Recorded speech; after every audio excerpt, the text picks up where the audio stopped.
আলাইকুম, সকলকে আমন্ত্রণ জানাচ্ছি লার্ন উইথ রকিবুল এই পেজটির পক্ষ থেকে। আপনারা দেখতে পাচ্ছেন যে এখানে একটি কোয়েশ্চেন লেখা আছে।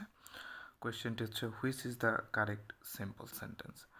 যে চারটি অপশন আছে, এখান থেকে একটি অপশনে আমাদের সিম্পল সেন্টেন্স আছে, বাকি অপশনগুলো অন্য কোনো সেন্টেন্সের উল্লেখ করা আছে। So simple sentence find out করার জন্য আগে আমাদেরকে জানতে হবে সিম্পল সেন্টেন্স কাকে বলে। আমরা বলতে পারি যে সেন্টেন্সে একটি সাবজেক্ট এবং একটি ফাইনাইট ভার্ব থাকবে।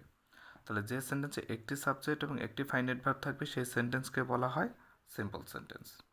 তার মানে সিম্পল সেন্টেন্সে কখনো একাধিক সাবজেক্ট থাকতে পারবে না, কখনো একাধিক ফাইনাইট ভার্ব থাকতে পারবে না। সো আমরা যদি অপশনগুলো বিশ্লেষণ করি, আমরা বি নাম্বার অপশন আপাতত, এ নাম্বার অপশন আপাতত বাদ দিয়ে বাকি অপশনগুলোকে দেখব। বি নাম্বার অপশন আমরা দেখতে পাচ্ছি যে I know that he is rich. I একটি সাবজেক্ট এবং এখানে কনজাংশন হিসেবে দ্যাট আছে এবং হি একটি সাবজেক্ট। তাহলে এখানে দেখতে পাচ্ছি একাধিক সাবজেক্ট রয়েছে, আবার নো একটি ফাইনাইট ভার্ব, ইজ একটি ফাইনাইট ভার্ব।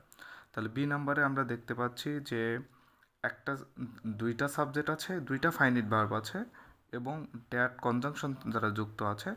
তাহলে বি নাম্বার অপশনটি হচ্ছে আমাদের কমপ্লেক্স সেন্টেন্স, কারণ ড্যাটের পরে যে অংশটি আছে এটি হচ্ছে সাবঅর্ডিনেট ক্লজ এবং কমপ্লেক্স সেন্টেন্স। এবং সি নাম্বার অপশনটিতে আমরা দেখতে পাচ্ছি ডু অর টাই। এই যে আমরা অর দ্বারা দুটি ভার্ব যুক্ত আছে, এই সেন্টেন্সটি আসলে অর হচ্ছে একটি কোঅর্ডিনেটিং কনজাংশন। সো এখানে অর দ্বারা দুটো ভার্ব যুক্ত আছে এবং এখানে আমাদের দেখতে হবে সি নাম্বার পুরো সেন্টেন্সটি ছিল এমন, you do not do or you will die, অথবা you do not do it or you will die.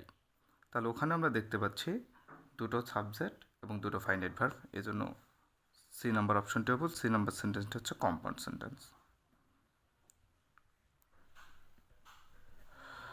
D number অপশনে দেখতে পাচ্ছি যে ডি নাম্বার অপশনে আমরা দেখতে পাচ্ছি আই একটি সাবজেক্ট, রেসপেক্ট ফাইনাইট ভার্ব, হি একটি সাবজেক্ট, লাভস ফাইনাইট ভার্ব এবং দুটি সাবঅর্ডিনেটিং কনজাংশন অ্যাজ দ্বারা গঠিত। তাহলে এখানেও দুটি সাবজেক্ট দেখতে পাচ্ছি, দুটি ফাইনাইট ভার্ব দেখতে পাচ্ছি এবং সাবঅর্ডিনেটিং কনজাংশন অ্যাজ রয়েছে। এটি একটি কমপ্লেক্স সেন্টেন্স। এখন আমরা যদি, তাহলে ডি নাম্বার অপশনটিও সিম্পল সেন্টেন্স হচ্ছে না। এখন যদি আমরা এ নাম্বার অপশনে যাই, এ নাম্বার অপশনে দেখতে পাচ্ছি in spite of his poverty he is poor. In spite of his poverty এটি একটি ফ্রেজ এবং তারপরে দেখতে পাচ্ছি হি একটি সাবজেক্ট, ইজ একটি ফাইনাইট ভার্ব রয়েছে। সো আমরা প্রথমে বলেছি যে সেন্টেন্সে একটি সাবজেক্ট একটি ফাইনাইট ভার্ব থাকবে সেই সেন্টেন্সকে আমরা কী বলতে পারবো? Simple sentence. তাহলে সংখ্যা অনুযায়ী আমরা বলতে পারি এ নাম্বার অপশনটি হচ্ছে সিম্পল সেন্টেন্স, অর্থাৎ in spite of poverty he is poor. তাহলে আমাদের কারেক্ট অ্যান্সার হচ্ছে এ নাম্বার অপশন। ধন্যবাদ সকলকে।